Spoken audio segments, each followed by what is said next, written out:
এখন আমরা সবসময় আসলে খারাপ খবর দিয়েই শুরু করতে হয়। গতকালকে আমরা কোনো ছিল না, কিন্তু দুঃখের বিষয় আমাদের যে ক্রিটিক্যাল পেশেন্ট যে ছিল তাদের ৪ জনের মধ্যে আয়ান গতকাল রাত ১টা ৪৫ মিনিটে মৃত্যুবরণ করেছে। আপনারা জানেন আমরা রাতেই যখনই হয়েছে আমরা জানতে পেরেছি সেই সময় আমরা নিজেরা থেকে কথা বলে আমরা ডিক্লেয়ার করেছি।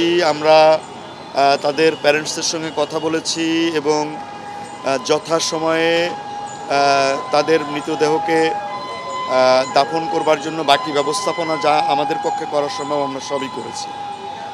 আমাদের ভালো খবরের বিষয় হচ্ছে যে বাকি পেশেন্টগুলো স্ট্যাটিক আছে, অর্থাৎ যে বাকি আরও 3টা ক্রিটিক্যাল এবং সিভিয়ার কেস তাদের অবনতি ঘটে নাই, মানে কোনো অবনতি ঘটে নাই, আগের মতোই আছে।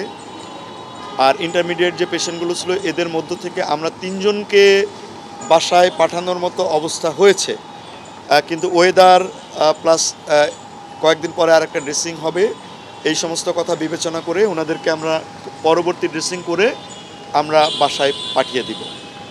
আমাদের মোটামুটি এগুলোই, আর অন্য তেমন কোনো পরিবর্তন হয়নি। আমাদের গতকাল ভেন্টিলেটরে 2 জন ছিল, তো একজন যেহেতু আমরা হারিয়েছি একজনকে, সুতরাং একজন আমাদের ভেন্টিলেটরে আছে। আইসিইউতে মোট 3 জন পেশেন্ট আছে, আর সিভিয়ার কন্ডিশন 3। আমার মেল এইচডিউতে 3 জন রোগী আছে, ফিমেল এইচডিউতে আমার 6 জন আছে, আর বাকি পেশেন্টগুলো সব ভালো অবস্থাতে আছে। এই মুহূর্তে আমাদের কাছে 33 জন রোগী ভর্তি আছে।